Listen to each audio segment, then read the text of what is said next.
have some disagreements with most climate scientists. Not about the really big questions. We agree that climate change is happening, that it's man-made, and that it's likely to lead to big negative impacts on human welfare. Where we tend to disagree is on what to do about it. And that is definitely the case with my guest today, climate scientist Kate Marvel. But the good news is, she turns out to be a really fun person to disagree with. She's got a new book. It's called Human Nature, 9 Ways to Feel About Our Changing Planet. As the title suggests, it's a book about feelings, but it's deeply informed by facts. We are tied to the planet. If we all move to another planet, first of all, that wouldn't be fun because all of the other planets that we know about are garbage. But we would still be tied there to our environment by the laws of physics. We all have to obey those laws, whether we want to or not. And what I was trying to do is explore the feeling of being alive on this earth as it changes. Welcome to People I Mostly Admire with Steve Levitt. As I read the book, I was surprised that she spent so much time justifying the existence of human-driven climate change. I had thought that by now, just about everyone had come around to accepting that climate change is real. But after doing a quick Google search, I was stunned to discover that while over 99% of scientists working on the topic believe climate change is real and primarily driven by human activity, only about 60% of Americans think that's true. I started our conversation by asking Kate how she feels about statistics like that.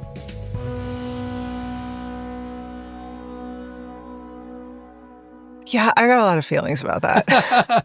From my understanding, and I'm not a social scientist, but my understanding is that the polling reveals 6 Americas, as the Yale Center on Climate Change puts it, where people tend to fall into one of 6 different buckets, ranging from alarmed, people who believe climate change is real, know that it's happening, and are really freaked out about it. And then at the other end of the spectrum, the dismissives, the people who are hardcore climate deniers. And I think last time I checked, it was about 7%. I think the vast majority of Americans sit somewhere in the fuzzy middle. There's a lot of people who are alarmed. There's a lot of people who are concerned. There's a lot of people who just simply don't know what to think. So 85 to 90% of Democrats think climate change is real, compared to only 30% of Republicans. I had no idea. That's people. I'm a physicist, and I became a physicist because I was afraid of people. Social science is the hard stuff. You're studying things that don't behave themselves. We know F equals MA. We know that if I shove a glass of water off the table, it's going to fall. I don't know what people are going to do when I shove them, so I just don't shove them. But that kind of illustrates something that I really wanted to explore, which is, yes, physical climate science can get us so far. It can tell us this is real. It can tell us some of the consequences of it. But the thing that really matters is what it does to us and how we react to it. And that's your domain. That's economists. That's social scientists. I am happy to kick the can down the road and say, it's in your court now. Yeah, so being a social scientist, I couldn't stop going and looking at these polling data. And what really surprised me is I went back, I found a Gallup poll from 1997. And at that time, 57% of Democrats said they worried either a fair amount or a great deal about global warming. Compared to, in 1997, 40% for Republicans. Now, the numbers are 95% for Democrats and 26% for Republicans. So the political gap went from 17% in 1997 to 69 percentage points. I don't have any answers. I agree with you. People are complicated. And mostly in my research, I try to point out how weird the world is, not necessarily try to solve why the world is so weird. I agree that it's interesting. I'm just sort of aggressively trying to distance myself from the notion that I have anything to say whatsoever about that, because that is human beings. That's human behavior. But that is not something that the tools that I use can really tell us. So I'd love to talk to you in some detail about climate models, because people talk about climate models all the time in a very vague sense. But I've never actually heard anyone describe the various pieces that go into a state-of-the-art climate model. So, for instance, how many equations would you guess there would be in this model total? The one that I work with is over 1 million lines of code. But I mean, we can build a simple climate model right now, just using our imaginations. We know that the Earth gets most of its energy from the sun. The Earth warms up and it radiates that energy back into space. But because the Earth is so much cooler than the sun, when it radiates out into space, it radiates in the infrared, just like our bodies, because we're a similar temperature to the Earth. And greenhouse gases, naturally occurring greenhouse gases in the atmosphere, trap that infrared radiation as it's coming out from the Earth. They absorb it and then they spit it back out in all directions. And some of it gets directed back down to the Earth's surface. So that description of what's going on is a very simple climate model. If you want to know what is the average temperature of the Earth, then that model can tell you that. But it's not going to tell you anything about the ocean because there's no ocean in that climate model. It's not going to tell you anything about the land. It's not really going to tell you anything about the atmosphere and why it rains and how water moves through the atmosphere. So you need to add layers and layers to that very simple picture until you build up a more comprehensive picture of the Earth. Now, that simple model, I can write down the equations that describe it, and I can solve them by hand. But the more physical processes I am describing and how they are interconnected, the more equations I need. And so that's why we need to run climate models on supercomputers. The way that I think about a computer climate model is it's essentially a digital toy planet that we can play with. It's like a very fancy, expensive version of The Sims. I shouldn't say this, but that's what I do all day. I essentially play The Sims. Do you also play The Sims when you get home from work? Do you play The Sims in your spare time as well? Does The Sims still exist anymore? Am I dating myself? I don't know if it does or not. I think it might. People tend to think, oh, well, a climate model is a crystal ball. It's going to tell us exactly what the future looks like and what to do.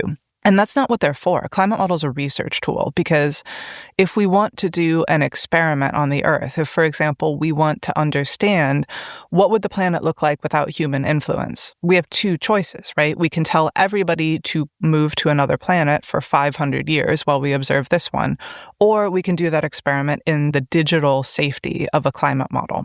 We write down the physics of everything we know about how everything on Earth works, and we solve those equations.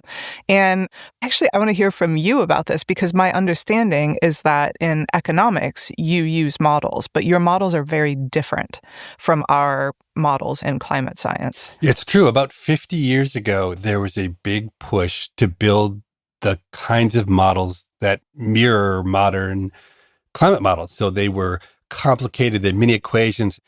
They tried to build up to some big equilibrium off of individual equations. And the fact was, we gave up on them. We gave up on them a long time ago.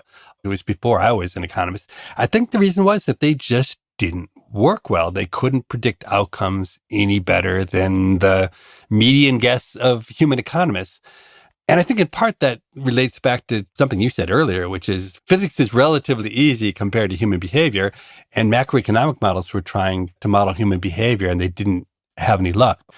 So yeah, it's interesting because I think you really tap into some of that. At least initially, as an economist, I was highly skeptical of the idea that climate models could work because I can understand how each individual equation would do a good job of modeling whatever it was trying to do. But the real magic of a complicated model like this is its ability to pick up on nonlinearities and on feedback effects and things that just seem hard to do really well. But judging from the way you write about these models in your book, you put a lot of faith in their accuracy. Yeah, I mean, it is literally my job to complain about climate models. If our models were perfect, then I wouldn't have to go to work every day. And I think they are better, and you can't see me, I'm using air quotes here, but they're better than economic models. And it's not because climate scientists are superior to economists. It's because we are trying to model things that behave themselves. Air parcels, water droplets, they are always going to do the same thing. And people are not always going to do the same thing. You've got these laws of economics that seem to work until they don't, until somebody has a bad day or is cranky or is irrational. Water does not wake up hungover and decide to do something dumb. Water always behaves in exactly the same way.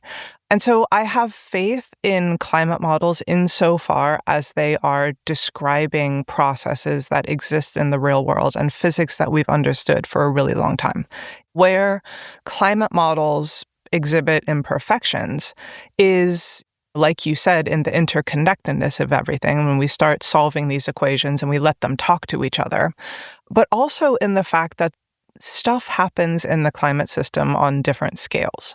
So clouds are a really good example. We understand cloud formation. This is not a mystery to physics. We understand that when there's certain atmospheric conditions and you've got little cloud condensation nuclei, so little specks of dust or sand or salt or whatever, then you can get cloud formations. You can get water droplets or ice crystals coagulating around that, and then you have a cloud.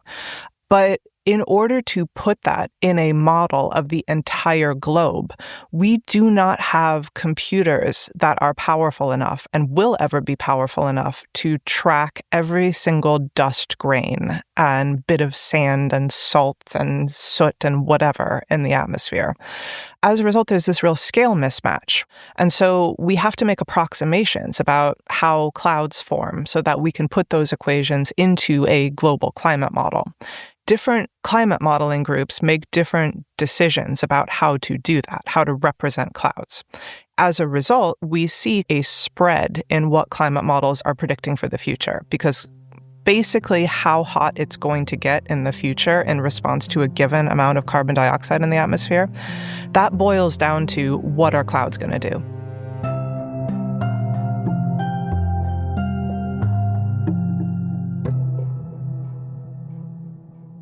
For me, one of the most interesting sections of your book was your discussion about these large differences in the predictions that are made by the leading climate models with respect to how big the impact on temperature will be if we double greenhouse gases. So it's in some sense the most fundamental predictions of the model. And I think you said the model estimates of the impact of doubling CO2 range roughly from 1.5 degrees Celsius increase in temperature to 4.5 degrees Celsius. So first, it's my sense that climate scientists generally don't advertise this uncertainty. And I suspect the feeling is that if the general public knows that there's such uncertainty in magnitudes, it will lead people to say, incorrectly, see, these climate scientists, they don't have any idea what's going on. So in light of that, were you nervous to talk about the uncertainty across models? No. And I think it's really important to say we don't know everything, but that doesn't mean we know nothing. There's certain stuff that we understand very, very well because it's so basic. And I'm not super sympathetic to the notion that, oh, if we talk about uncertainty, the fossil fuel industry will lie about that. They lie about everything, right? So you might as well just tell the truth and trust people to think about where those uncertainties come from. Yeah, I think if you're just reporting, this is going to happen and this is the confidence interval, people shut down, they don't care, or they say, well, that sounds really fuzzy. But if you actually engage with people and you say, we know carbon dioxide's a greenhouse gas, we know that it traps infrared radiation. We understand that when you put a bunch of carbon dioxide and methane and other greenhouse gases in the atmosphere, that's going to warm up the Earth. There's no disagreement on that because that is physics that we've understood for over 100 years. We don't know exactly how hot it's going to get because we don't know exactly what clouds are going to do. That is why it makes sense to study what clouds have done, what clouds are doing, what clouds might do. But that doesn't mean that we know nothing. And actually, we have made some progress, unfortunately, mostly in ruling out the lower end of that range. And so this range of 1.5 to 4.5 degrees Celsius as the impact of doubling greenhouse gases, it sounds like you're saying is almost all driven by uncertainty about what clouds will do. Is that a fair statement? Yes, I think that's a fair statement. We've even made progress in narrowing it down to uncertainty in what the actual type of clouds will do. So we think a lot of that is due to uncertainty in what we call the low cloud feedback. So clouds have this dual effect on the climate. Clouds are pretty effective greenhouse agents. They trap infrared heat radiation coming out from the planet. But they also block the sun, right? And we've been able to really make progress in narrowing down the uncertainties in what are those low clouds that are really good at blocking the sun? What are they going to do in the future? So the real key is that there are some clouds, these low ones, which are really good for fighting climate change. And then the high ones are the opposite. They push in the other direction. You can see this if you look up on a summer's day and you see those little wispy cirrus clouds up high. Those have a greenhouse effect, but they are obviously really bad at blocking sunlight. Like you have wispy cirrus above and it's still counted as a sunny day. You have more of those clouds and they are better at trapping the infrared radiation and they are worse at blocking the sun coming in. It's interesting that we hear all the time about CO2 and about methane more and more. In general conversations about climate change, I don't hear clouds or water vapor mentioned hardly at all. It hasn't pervaded the public dialogue yet. There have been some attempts to talk about water vapor in bad faith. We get told a lot, well, water vapor is the most prevalent greenhouse gas in the atmosphere. And yeah, that's absolutely true. But there is a water cycle. Water vapor gets taken up from the surface of the earth, it gets rained out, and at any given time, it has a pretty powerful greenhouse effect. It is a really potent, naturally occurring greenhouse gas. But there is more water vapor in the atmosphere as it warms up. And that is a feedback effect. So warm air, I'm going to say this, and this makes physicists really angry. Warm air holds more water vapor. The actual physical way to say that is the saturation vapor pressure increases exponentially with temperature. But then you say that and nobody listens to you. Basically, what that boils down to is there's more water vapor in warm air. And so that is a destabilizing feedback effect where you get more water vapor in warmer air. Water vapor is itself a greenhouse gas, and that makes the Earth even warmer. But we see that manifest in consequences for us. So we're seeing extreme rainfall get even more extreme. And that is leading to tragedies like the floods we saw in Kentucky, what we've seen in Texas. When there is more water vapor in warmer air, more of it can be dumped on us. We'll be right back with more of my conversation with climate scientist Kate Marvel after this short break.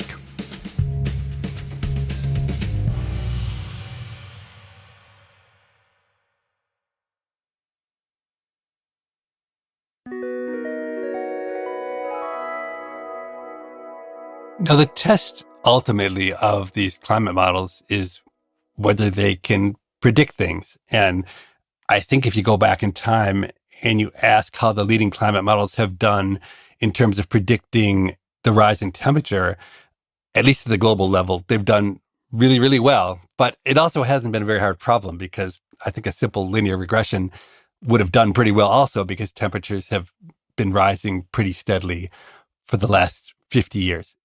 But I've also heard maybe they haven't done as well in predicting precipitation, especially in smaller areas. Is that, again, all related to the uncertainty around clouds? It's not just related to the uncertainty around clouds. It's related to the fact that why it rains differs in different regions.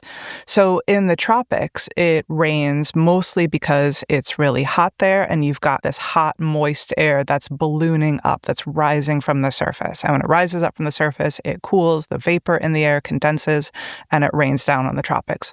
Here in New York, where I am, in the mid-latitudes, we tend to get what's called frontal precipitation. So basically, air masses smashing into each other and air being forced up, either sliding on top of an incoming mass or kind of being forced up. And those are, like clouds, processes that happen on fairly small scales and therefore are difficult to explicitly have in a climate model. So we have to make approximations there as well. Temperature is fairly straightforward. We tend to do a pretty good job of getting the temperature rise right. The precipitation is much more difficult, but we are getting the large-scale precipitation patterns right. We are seeing things happening in the real world that were predicted by the models. Can I start a fight with you about linear regression? Yes. Please do. I actually don't think that's true, that a simple linear regression would do just as good a job. And that is because greenhouse gases are not the only things that humans do to the climate. Humans also emit what we call aerosols, what you might colloquially think of as pollution. Dust and dirt and soot that gets put in the atmosphere that blocks the sun. And so aerosols have a cooling effect because they are directly blocking the sun, and they're also seeding clouds that block the sun, at the same time that greenhouse gases are having a warming effect. And so if you want to explain what was happening over the 20th century and the first bit of the 21st century, you really need both of those stories. You need the story of greenhouse gases and you need the story of aerosols. I guess I just want to stand up for physics as opposed to linear regression. You do need a more complex physical understanding to really capture what's been going on. Yeah, fair enough. It's too bad that aerosols are so disastrous for humans. My friend and colleague, Michael Greenstone, is an economist who's shown it's unbelievable how many people are dying because of air pollution. And because it's mostly invisible, we really, I think, didn't have a sense of that for a long time. But the flip side, as you're saying, is as governments have done something which is absolutely the right thing to do for human health and longevity, which is to dramatically reduce these particulates in the air, it's fed into the rising temperatures because these particles have a cooling effect. Absolutely, yeah. Though, as long as you're talking about Michael Greenstone, I kept on thinking back to him as I read your book because he made a comment to me once where, despite the fact that he is an environmental economist who believes fully in human-driven climate change and writes about aerosols and whatnot, he said to me that his sad belief was that humanity would burn every drop of fossil fuel we could get our hands on before we stopped. Reading your book was the first time I ever bothered trying to figure out back of the envelope calculations, well, how bad would that be? And as I worked through it, it looks like we have maybe 50 years of known reserves of oil and natural gas and much more coal. But let's ignore coal now because I think we might not burn all the coal. And as I tried to just figure out the impact of burning everything we have left, so far, we've gone from a pre-industrial level of 280 CO2 parts per million up to something like 420. And by my very rough calculations, if we burn all the oil and gas we have left, it would put us up to 550 parts per million, just from the direct effects. There might be some indirect effects as well. And honestly, you're going to probably be extremely angry at me for saying it, but it actually made me a little bit optimistic. I had in my mind that if we just kept on burning forever, that carbon dioxide would go to infinity. But actually, we're limited by the fact that we don't have that much to burn. How angry does it make you when I say things like that? I'm not in general a very angry person, so not super angry. I'm interested in why you said we wouldn't burn all the coal and whatever is leading us to not burn all the coal, why that wouldn't arguably apply to oil and gas as well. So I don't know anything, but I think the view was that coal is especially dirty and there's been a lot of pressure to shut down coal plants and whatnot. And that same pressure doesn't seem to be being felt for oil and natural gas. I was just thinking that by the time we were running out of oil and gas, we wouldn't have been burning very much coal anyway, and we would have moved on, hopefully, to something much better, whether it's solar or wind power or hydroelectric or fusion or whatever it's going to be. And so we just wouldn't bother burning the coal. I mean, again, I'm not an economist. I don't know how people work. My suspicion is that burning coal is a particularly stupid way of getting solar energy because it's much more efficient to just have a solar PV panel that captures sunlight directly than what fossil fuels do, which is you let the sunlight grow the plants, and then you let the plants die, and then you wait 400 million years or so, and then you dig it up and you set it on fire. So it strikes me that directly using sunlight to move electrons around is a much more efficient and cost-effective and cheap way than fossil fuels. But back to your point of what would happen if we burned all of the fossil fuels in the earth right now. We actually have an analog for when that happened before. 250 million years ago, there was natural tectonic activity, very, very violent volcanic eruptions, lots of giant pools of lava everywhere. And essentially what that did is burn most of the fossil fuels that were at the time available in the Earth of 250 million years ago. That caused a very rapid spike in greenhouse gas concentrations in the atmosphere. And as a result, almost every living thing on Earth died. The end Permian mass extinction led to the wipeout of more than 90% of species on Earth. And that was the event that kind of paved the way for the rise of the dinosaurs. So the Permian is followed directly by the Triassic, which is when we start seeing dinosaurs evolving on essentially a world that's been cleared out for them.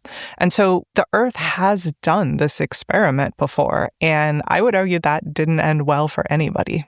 But at least relative to my own flawed mental model, which is that CO2 in the atmosphere could essentially go to infinity and drive temperatures to infinity, it seems like the upper limit of the damage that humans can do will be to double the CO2 content, which then hopefully the upper limit of the damage would be something, which is obviously a crazy high number, is something like 4.5 degrees Celsius increase, which I'm not saying is a good outcome in any way, but it's lower than infinity, which is the model I had walked around with in my own head.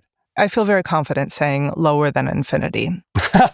What I don't feel confident in saying is what the concentration of carbon dioxide will be in the future atmosphere. And that is because of another kind of feedback effect. So earlier we were talking about clouds as a feedback to a given concentration of carbon dioxide in the atmosphere. You arbitrarily double carbon dioxide. What do clouds do? That's a feedback. But now we're talking about, well, what if you don't double carbon dioxide? What if you just emit carbon dioxide? How much of that is going to stay in the atmosphere? And the reason that we expect feedback loops there is right now, about half of the carbon dioxide that human beings emit is being taken up by photosynthesizing stuff on the Earth's surface. So plants, forests, phytoplankton.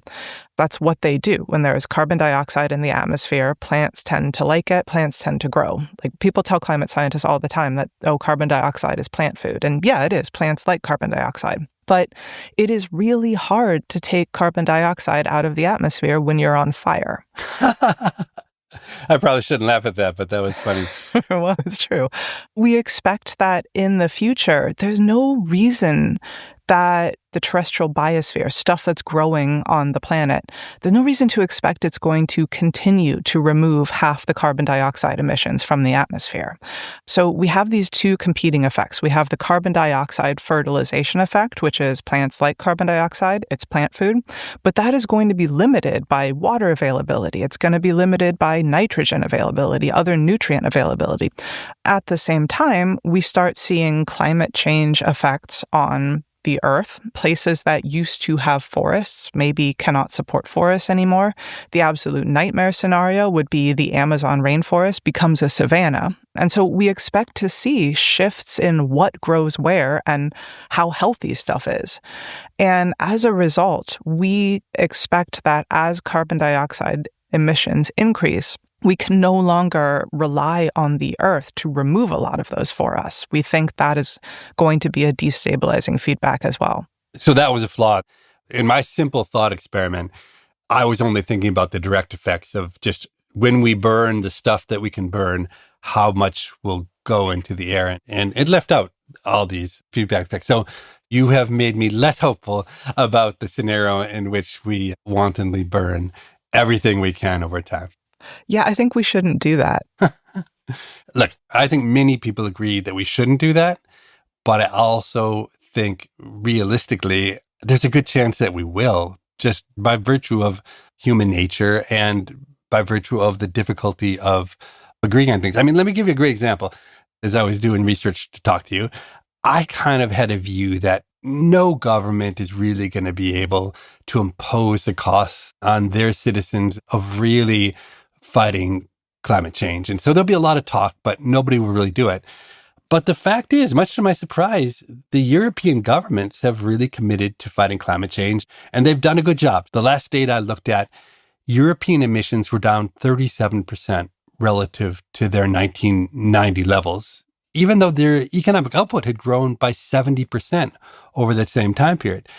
That's really a sign of a set of folks who are willing to pay the costs to try to fight this. Even the US is down 20% from our peak emissions in 2007. And that's a start. And that might actually make you feel kind of optimistic about things. I would first quibble with the framing that addressing climate change is imposing costs on your citizenry, because it might be expensive to transition your energy system, but it is even more expensive to deal with unmitigated climate change. We are not comparing the costs of mitigating climate change to the costs associated with a pre-industrial climate. We are comparing it to an Earth that is 3 degrees, 4 degrees, 5 degrees Celsius warmer. The Europeans have done an amazing thing in reducing their emissions. But over the exact same period, 1990 to the present, Chinese emissions have gone from 2.5 billion tons to 12.5 billion tons. Now, that increase must be at least 5 times greater than the magnitude of the reduction that's happened in Europe. And so the totally natural thing for an economist to think is, well, at some point, the Europeans are going to say, wait a second, we're paying money to do the right thing. And the Chinese just keep on going along business as usual. And at some point, they're going to say, look, the climate doesn't care where the carbon dioxide came from. It treats all carbon dioxide the same. And it just stinks to keep on paying the costs of doing reductions while other people free ride on what you're doing. Well, yes, and I think there's another major factor at play here. And again, this is not something that I am qualified to talk about, but that has never stopped me before, which is geopolitics, which is the fact that Europe does not want to be buying a bunch of gas from Russia anymore. That doesn't seem to be a sustainable pathway forward for reasons that aren't necessarily purely economic reasons. In China, we actually are starting to see Chinese emissions flatline. Last month, China installed 100 solar panels a second. The amount of renewable capacity that China is installing is absolutely mind-blowing. And part of that is just this stuff is cheap and it works, but part of it is that China is looking ahead to the future and saying, we want to be an electrostate. We want to be in charge of the supply chains for these materials. We want to be the world's leading manufacturer of solar panels. We want to really be leading in the research and development of this stuff. And other countries are seeing that and they're saying, we want to be part of the 21st century. We want to be part of this energy transition because being stuck using fossil fuels is going to be like doubling down on using whale oil. That's the technology of the past. We want to be leaders in the technology of the future. So I think that there are other considerations that come into it besides purely an idealized market model. So I hear what you're saying, but I still, in my heart, have this really negative view of human nature. And I do think the data have not been inconsistent with that. We've been worried about emissions for a long time, but year by year, global emissions have still been going up. And let me use that pessimism to go back to thinking about when Steve Levitt and I first wrote about climate change. And that was in our second book called Freakonomics. We had the basic belief that humans weren't going to do the right thing. And as a consequence, one of the ways humanity might have to try to work our way out of this dilemma was to try to intentionally alter the Earth's environment to cool it down, a set of strategies that people call geoengineering. So let me ask you, were you aware of Freakonomics when it came out? And if so, I have no doubt it made you really angry.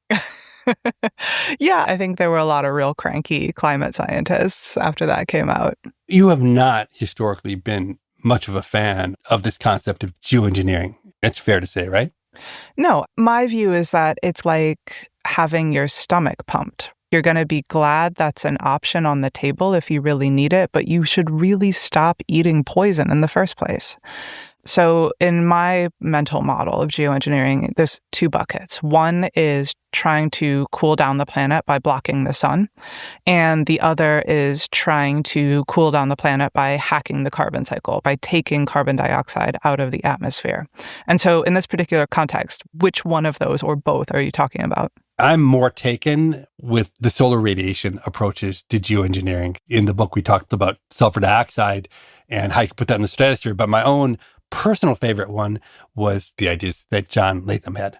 Building a bunch of solar-powered dinghies which would putter around in the ocean and spray up salt water to see the right kind of clouds. So on a scientific level, we know that solar radiation management, whether spraying stuff in the stratosphere or seeding clouds that block the sun, that would probably work if your definition of work is to lower the global average temperature.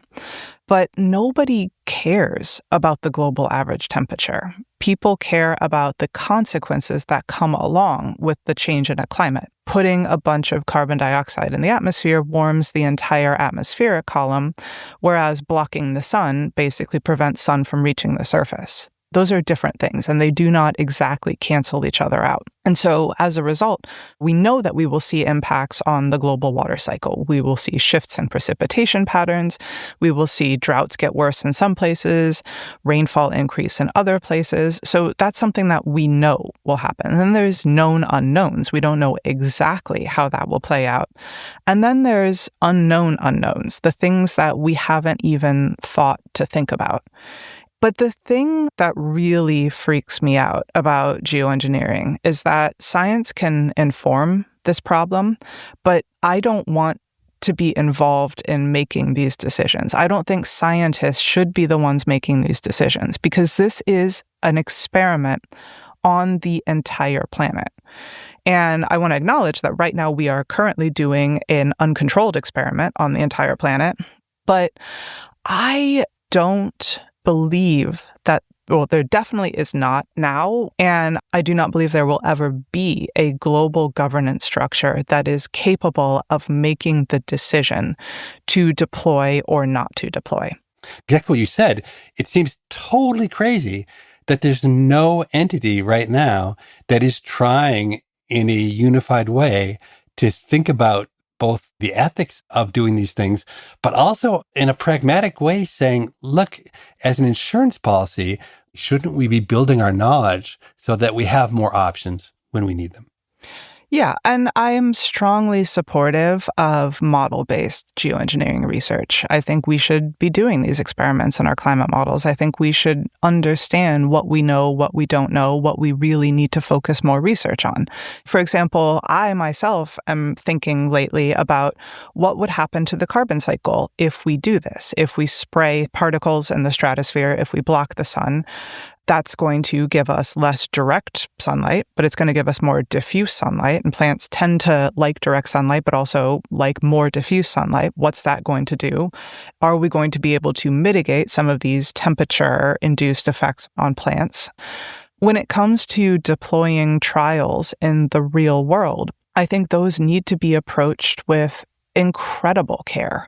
And I feel incredibly out of my depth when it comes to who needs to be in the room, who needs to be making these decisions. Should these decisions even be put forward? Should we even be asking these questions in the real world at all? That's something that makes me feel completely unqualified to even have an opinion on. You're clearly not excited about geoengineering, but you do write in your book about one form of it that I think hasn't been talked about very much, which is rock weathering. Could you explain how that works and why you think of the various options that have been offered about geoengineering, that might be one of the better ones? This kind of falls under that second bucket of how do we take carbon dioxide out of the atmosphere? And there are a lot of methods that have been proposed to do this. So enhanced rock weathering is a way to try to speed up the slow carbon cycle. So there's two carbon cycles. There's a fast carbon cycle, which is carbon's in the atmosphere. Plants take carbon out of the atmosphere through photosynthesis to make more of themselves. They die, they get eaten, things that eat them die, they rot, their carbon goes back into the atmosphere. So that is a carbon cycle that basically happens on the timescale of lives of living things in the biological world. And then there's a very slow, millions or hundreds of million years carbon cycle where rocks get weathered by the small amount of natural carbonic acid that's in rain.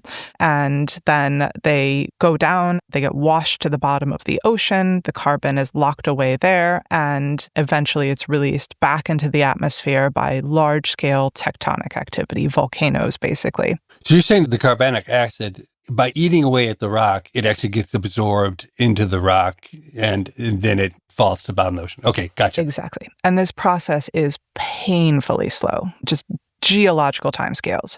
And so the thinking behind enhanced rock weathering is, well, what if we tried to speed it up? And the simplest way to speed that up is just to grind up the rocks so that you have more surface area of rock that can get weathered, that can react with the carbonic acid in rain. And there have been some papers that are arguing that this would have what we call co-benefits. If you spread rock dust, volcanic rock dust, on a field in some regions, that could actually make the field more productive. That could raise agricultural yields. That sounds great, amazing, miracle cure. But there are no miracle cures here. There's nothing that is going to be the one weird trick that's going to solve climate change. Enhanced rock weathering might be a particularly useful tool in our incredibly large tool belt, and we're going to need everything. Economists are all in favor of a carbon tax. You guys love that.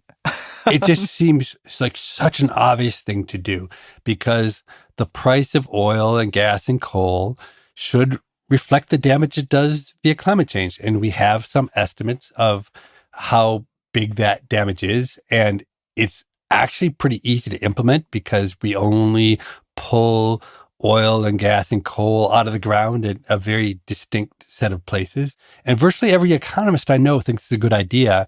Politicians don't seem to warm up to it, but it also seems like climate scientists aren't very excited about the idea. If we can't even convince you that it's a good idea, we're not doing a very good job as economists of making the case for why this is a good idea. I think the reason that climate scientists are so suspicious of a carbon tax is that we know what we don't know. We physicists are fairly aware of the fact that we don't understand how people work. On paper, it sounds like a great solution. Just tax carbon, give a rebate back, or do something productive with all that money. Sounds great. But we know that climate change happens in the real world. It happens in the world that we make for it. So all of these rising temperatures and worse heat waves and more severe droughts, they are happening to a planet filled with humans and pre-existing human structures. They're happening on a planet that has a history. It has a geological history, but it also has a human history. It's not a blank slate.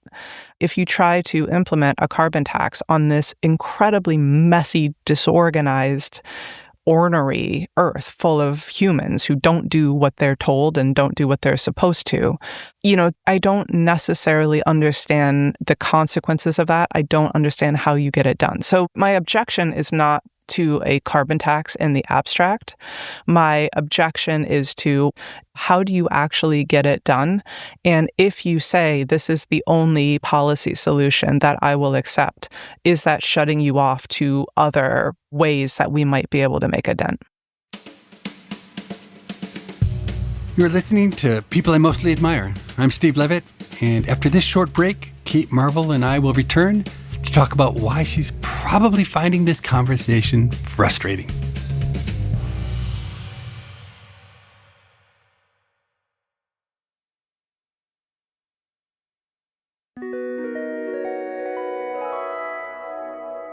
I spent most of this interview asking Kate about the aspects of climate change that are most interesting to me: public policy, carbon taxes, geoengineering.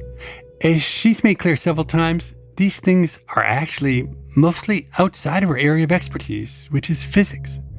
But it's become commonplace for climate scientists to be asked to fill roles that extend beyond science, acting as advocates for the environment, and more, it seems, serving as therapists to people dealing with climate anxiety. Let me just say that as an economist, nobody asked me to be their therapist. I asked Kate if it was frustrating as a climate scientist to be expected to have opinions and thoughts on so many things outside of science. It's frustrating. It's also just bizarre to me because obviously I would not be a good therapist. Obviously, I do not know that much about public policy. And there are people who spend their lives studying these things. Something that I find very confusing and baffling and scary is people expect me to have the correct opinion on literally everything bad that's going on in the world. Climate change really illustrates the interconnectivity of everything, how the ice and the atmosphere and the ocean and the land all talk to each other.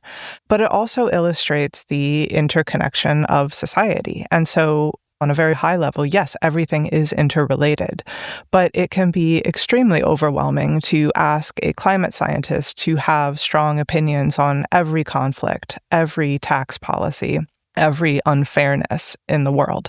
They are all related and they all do matter, but I think we only make progress when we zero in on the things that we are actually good at. And I am fundamentally deep in my core a nerd.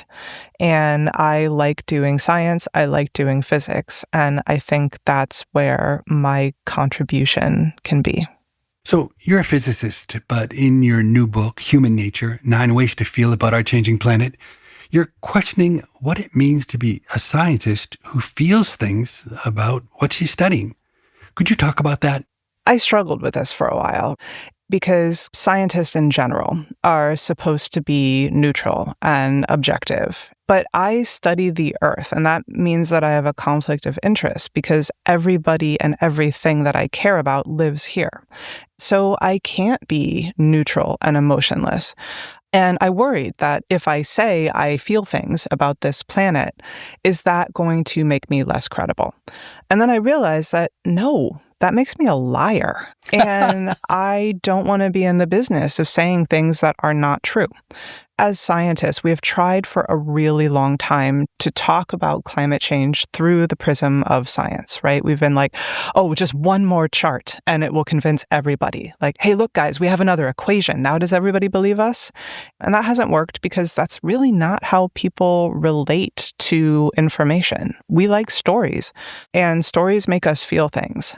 I want to be really clear that I haven't said anything productive or useful about emotions in this book.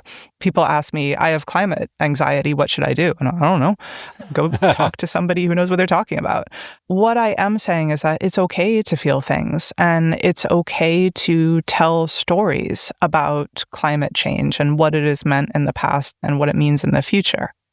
So each chapter of your book has the name of an emotion: wonder, fear, anger, guilt, grief, surprise, pride, hope, and love. But after reading your book, I think my own overriding emotion is resignation, which is probably not at all what you hope for when you're writing the book. That is not. I have failed utterly.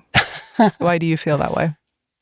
When I think about climate change, I actually sit down and think about it carefully and thoughtfully, like your book caused me to do. I'm always left with the feeling like we're not going to crack it, and we're just going to ride this thing out, and either we're going to be kind of lucky or we're not.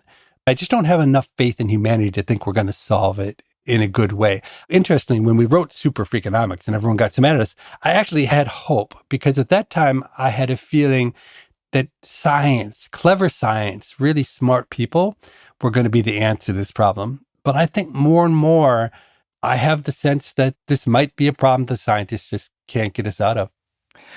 I actually am the opposite of you. I have gotten more optimistic as time has gone on because the problems are getting worse, but the solutions are getting better. And I agree that it is overwhelming to look at this on a global scale and say, are human beings good? Yes, no. If you frame it that way, then you are always going to have a pessimistic outlook. Because if it requires human beings to be uniformly selfless and good, then yes, we will never get out of this. But I actually don't think we need hope. People always ask me if I hope that we can solve climate change. And for me, that's asking, do you hope you can clean the bathroom? I don't know, just clean the bathroom, right? And we do have most of the tools that we need to solve this. And we have had incredible progress on people making solar panels better and cheaper. We have seen an absolutely stunning decrease in the cost of wind and solar. We are seeing a jaw-dropping decrease in the cost of batteries, to the extent that I think the global energy transition is now inevitable. Will it be fast enough? Will it be fair enough? No, I don't think that. But I think we are looking at a future that is powered very differently than our current world. I am not a defeatist. I think there is still so much to do, and there's still so much joy and purpose and meaning to be found in doing things and actually looking at where does my skill set fit in to helping solve some aspect of this problem. If you look at it from what needs to be done and what can I do, then you start, just like Mr. Rogers said, you start looking for the helpers, and they're everywhere. And that actually does give me hope, even though I don't need it.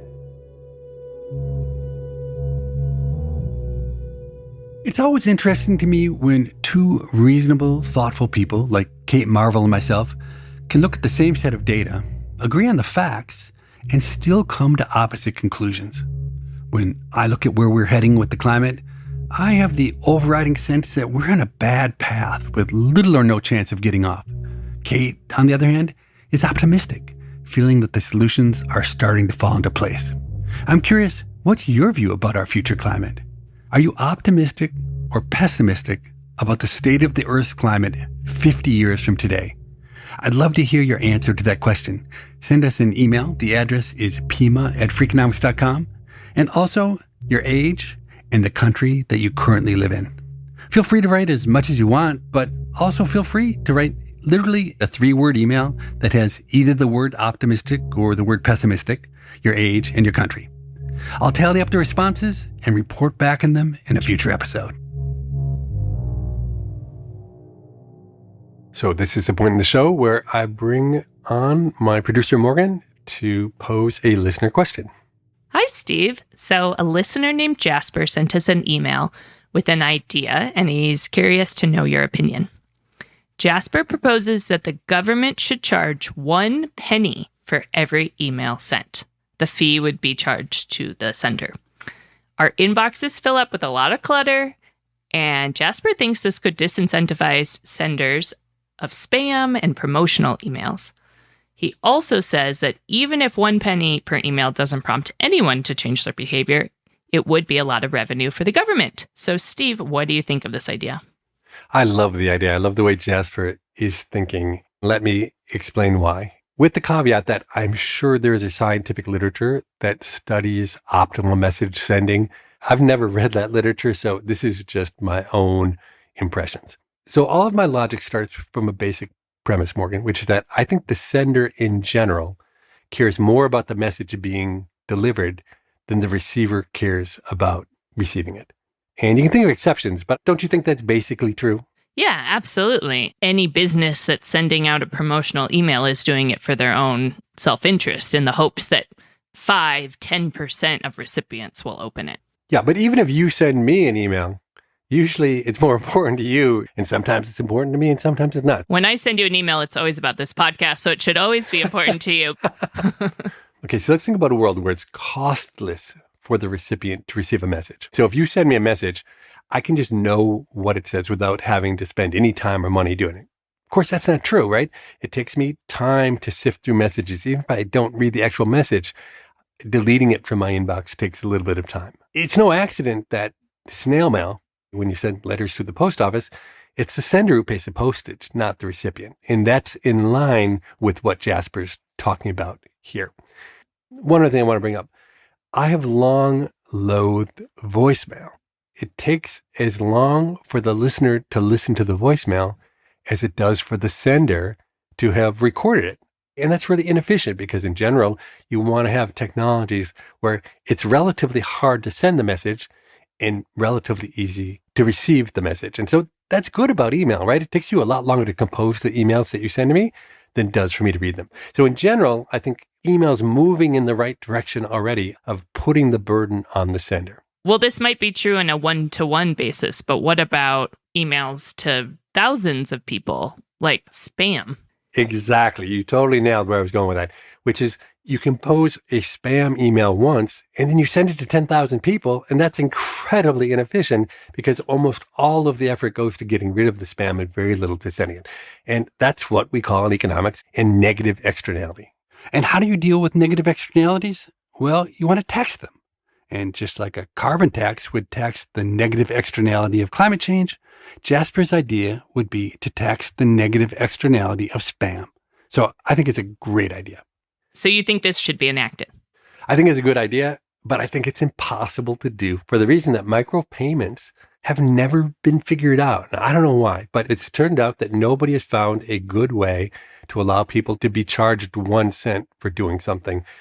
And it would be a great application here if people could pay a half a cent or a cent for this.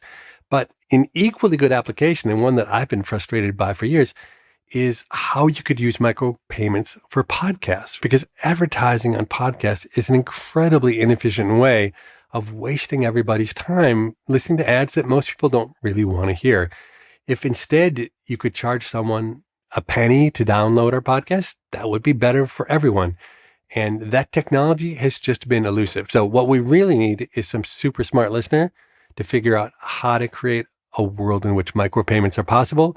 And once that happens, then Jasper, the first thing I do is I tell the government to apply it to emails, just like you said.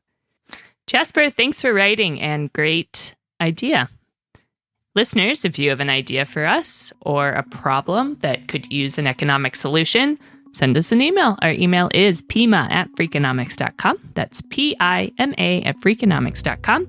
Steve and I read every email that's sent, and we look forward to reading yours.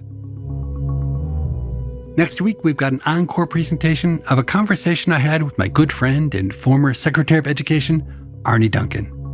And in 2 weeks, we've got a brand new episode featuring behavioral scientist Yuri Simonson. He's both an incredibly inventive and productive academic, and he's been at the center of efforts to catch cheating academics. As always, thanks for listening, and we'll see you back soon. People I Mostly Admire is part of the Freakonomics Radio Network, which also includes Freakonomics Radio and the Economics of Everyday Things. All our shows are produced by Stitcher and Renbud Radio. This episode was produced by Morgan Levy and mixed by Jasmine Klinger. We had research assistance from Daniel Moritz-Rapson. Our theme music was composed by Luis Guerra. We can be reached at pima@freakonomics.com. That's PIMA@freakonomics.com. Thanks for listening. Oh man, I mean, talk about the things that I am not an expert in. The psychology of weird rich people is probably number one.